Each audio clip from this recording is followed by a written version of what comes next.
How to fix Discord loading chunk failed error. Hello everyone, welcome to this channel. I'm here to help you out today. So without any delay, let's get started.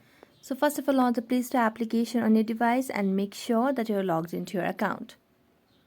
Now tap on the search bar and simply search for Discord just to make sure you have an updated version of the Discord application on your device.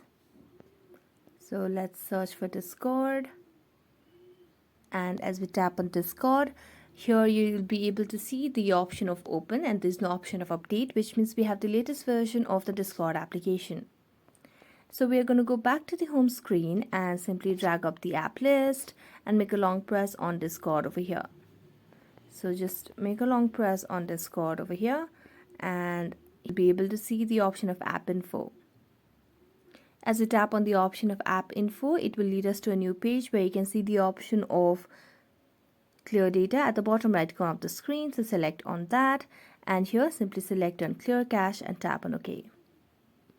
As you do that, you can simply relaunch Discord and this might definitely help you out.